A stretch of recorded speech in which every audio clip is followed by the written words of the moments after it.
우리가 당신의 명성을 들었습니다. 우리는 야훼께서 하신 일을 보았습니다. 우리 시대에도 그 일을 보여주십시오. 아무리 노여우셔도 잊지 마시고 자비를 베풀어 주십시오. 하박국 3장 2절의 말씀으로 애청자 여러분께 주님의 평화를 빌면서 오늘은 하박국 예언서의 말씀을 봉사하겠습니다.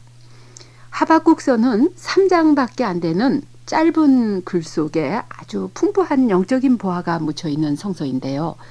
하박국이 활약하던 때는 북부 이스라엘이 망하고 바빌론 제국이 유다를 위협하던 시기로 이 당시 시대상을 나타내는 1장 2절 이하의 말씀입니다. 야훼여 살려달라고 울부짖는 이 소리 언제 들어주시렵니까? 호소하는 이 억울한 일 언제 풀어주시렵니까? 어인 일로 이렇듯이 애매한 일을 당하게 하시고 이 고생살이를 못 본 채 하십니까? 보이느니 약탈과 억압뿐이요 터지느니 시비와 말다툼뿐입니다. 법은 땅에 떨어지고 정의는 끝내 무너졌습니다. 못된 자들이 착한 사람을 등쳐먹는 세상, 정의가 짓밟히는 세상이 되었습니다.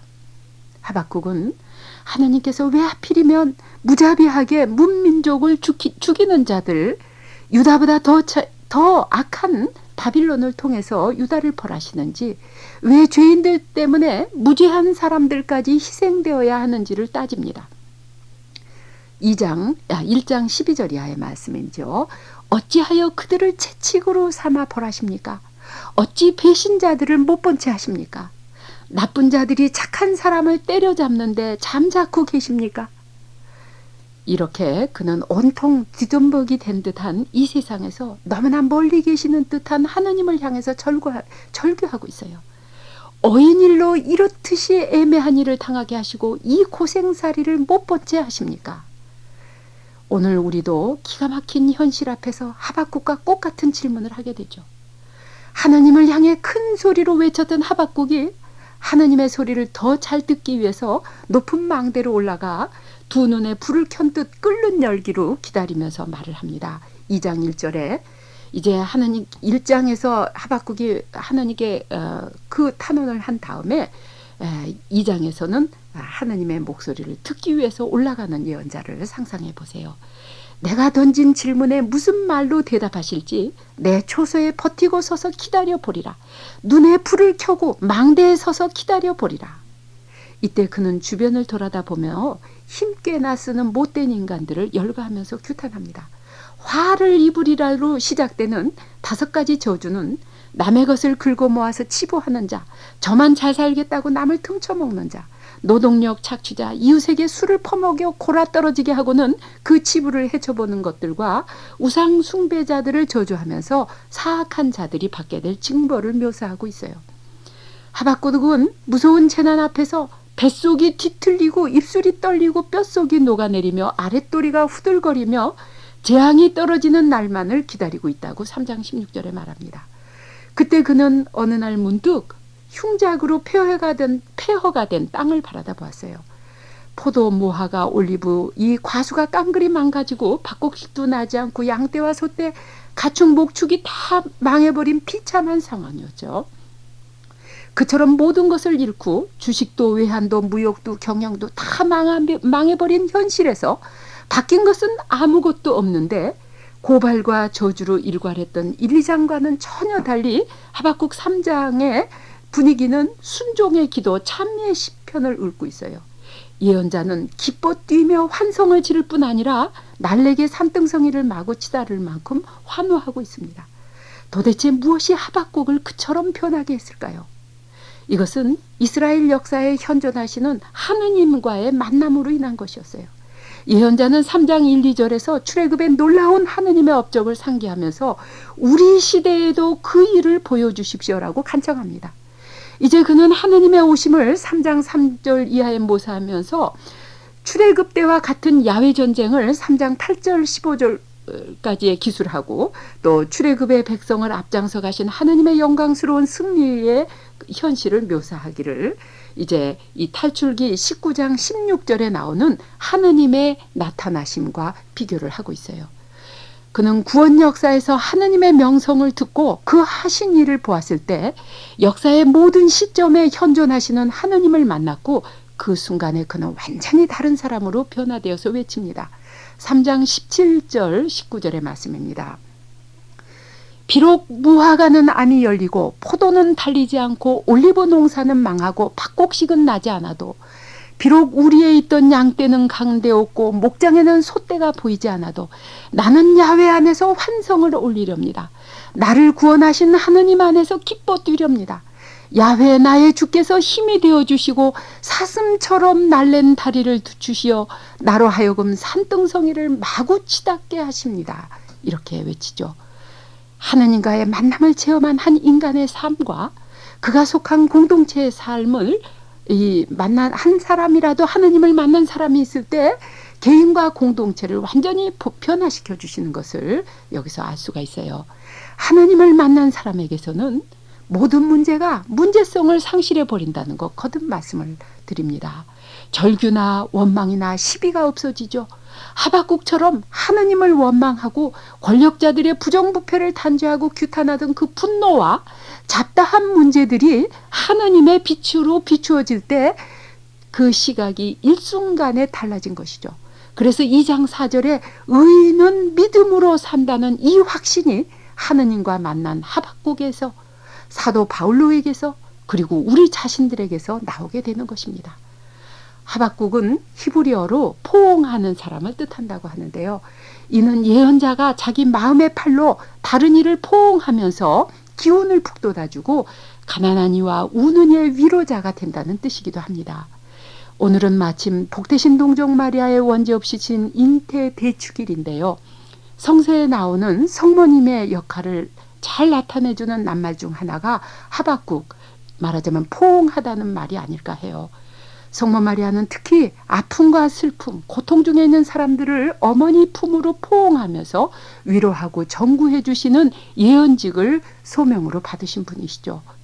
예수님의 어머니이신 성모 마리아를 저희에게 어머니로 주신 하느님 아버지, 몹시도 암울한 하박국 시대를 살고 있는 저희가 교회를 포옹하는 마리아의 특별 정구로 하박국과 더불어 나는 야훼 안에서 환성을 올립니다며 찬양하게 하심으로 영광 받으소서. 아멘.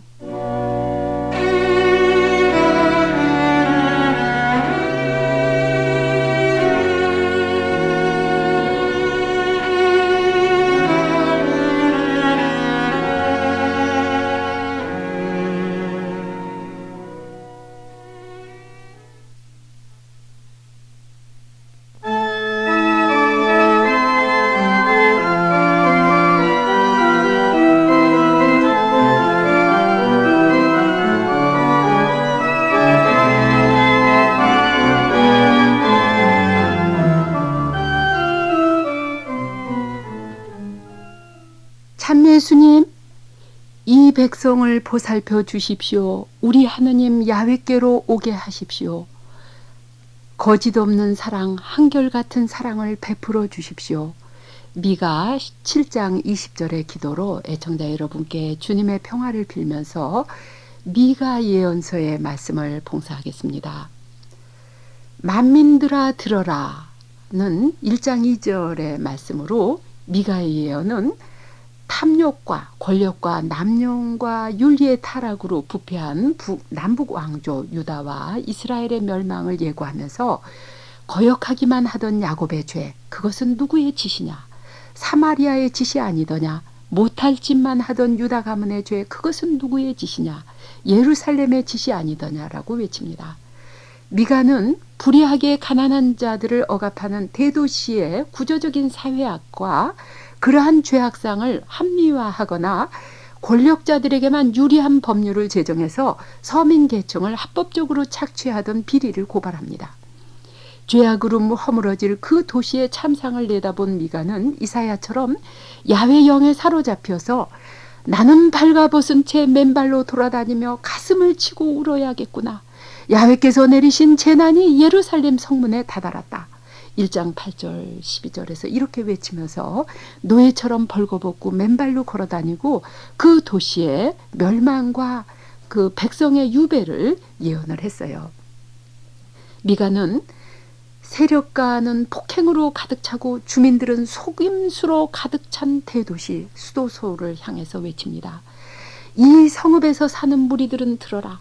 남을 등쳐 치부한 것들아. 거짓말만 내뱉는 도시놈들아.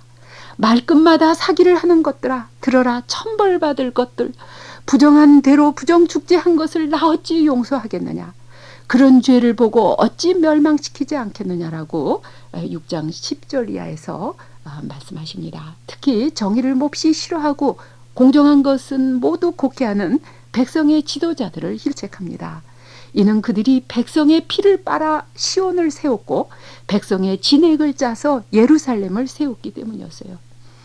다시 백성의 지도자들은 성문 앞에 정기적으로 나와 있는 장로들, 이 예언자들, 또 제관들, 이런 그 백성 지도자들을 향해서 예언자는 그들이 야훼를 신뢰한다고 큰 소리로 말만 하고 실제로는 물질과 권력에 더 의존하면서 하나님께로부터 더 멀리 떠나고 있었다는 것을 단죄하고 있습니다. 3장 1절에 무엇이 바른 일인지 알아야 할 너희가 도리어 선을 미워하고 악을 따르는구나. 이렇게 비판하죠. 미가는 주님께서 그들에게 내리실 재앙과 불행을 예언하면서 그들의 불의를 고발합니다. 예루살렘의 어른이라는 것들은 돈에 팔려 재판을 하고 사제라는 것들은 싹을 받고 판결을 내리며 예언자라는 것들은 돈벌이로 하느님 말씀을 전하다. 그 혼탁함 중에 정치 경제의 실권자들은 백성의 피를 빨아 시온을 세웠고 백성의 진액을 짜서 예루살렘을 세웠다고 이렇게 고발을 했는데요.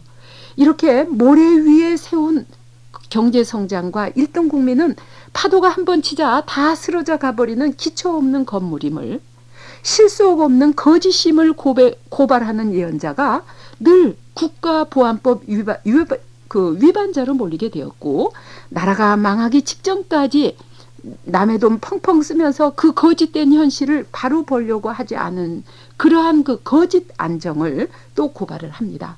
야훼께 의지하여 야훼께서 우리 가운데 계시는데 재앙은 무슨 재앙이냐 하는구나 하는 3장 11절의 말씀으로요. 그러니까 괜찮다 하면서 거짓 안정을 얘기하는 이러한 지도자들을 아주 신랄하게 힐책하시는 것이죠. 알코올이나 마약 중독자들이 치유되기 위한 첫 조건이 바로 자신들이 중독자라는 것을 인정하는 것인데요.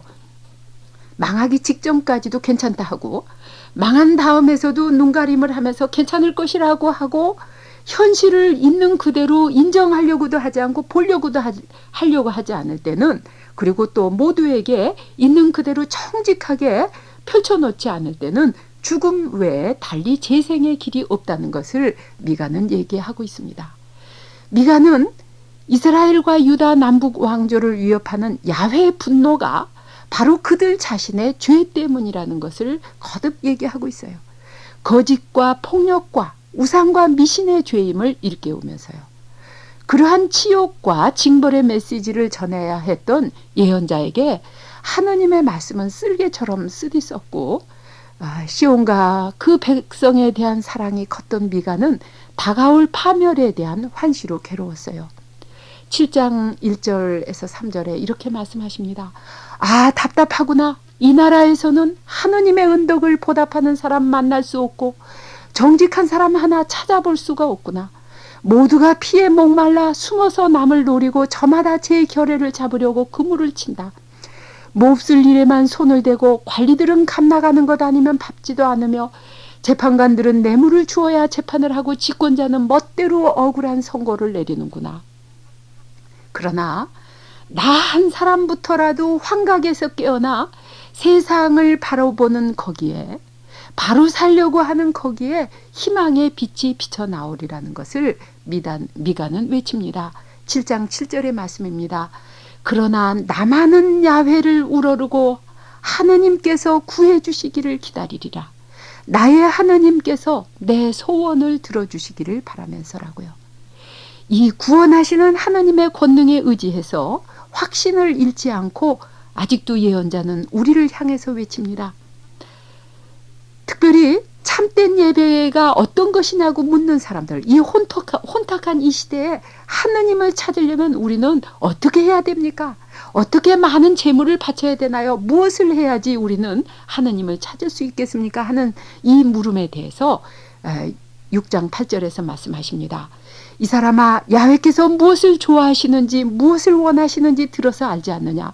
정의를 실천하는 일, 기꺼이 은덕에 보답하는 일, 조심스레 하느님과 함께 살아가는 일, 그 밖에 무엇이 더 있겠느냐? 그의 이름을 어려워하는 자에게 앞길이 열린다고 말씀하십니다. 하느님의 무서운 징벌을 얘기하면서도 용서하시는 하느님의 사랑에 신뢰하는 미가 예언자와 함께 기도드립니다. 한결같은 사랑을 베푸시는 일로 기뻐하시는 하느님, 아무리 못할 짓을 했어도 용서해 주시고 아무리 거스리는 짓을 했어도 눈 감아 주시는 하느님, 저희가 눈을 뜨고 정직하게 보고 해주시고 진심으로 뉘우침으로 구원받게 해주심으로 찬미 받으소서. 아멘.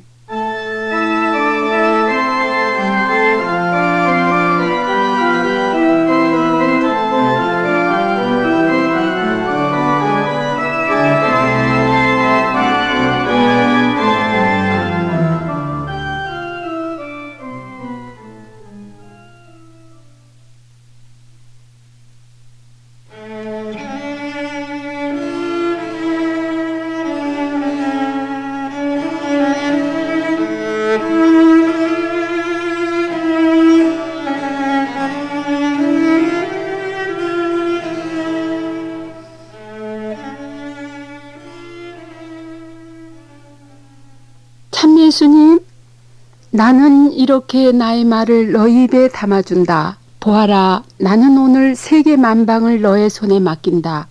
뽑기도 하고 무너뜨리기도 하고 멸하기도 하고 헐어버리기도 하고 세우기도 하고 심기도 하여라. 예레미야 1장 9절 10절의 말씀으로 애청자 여러분께 주님의 평화를 빕니다. 오늘부터 봉사할 예레미야 대예언서의 이해를 돕기 위해서 가톨릭 세번역 정태현 신부님의 예레미야 입문과 그 주석을 참고로 하시면 좋은 도움이 되시리라고 믿으면서 이 시간은 예레미야 1장으로 짧은 입문을 대신하겠어요.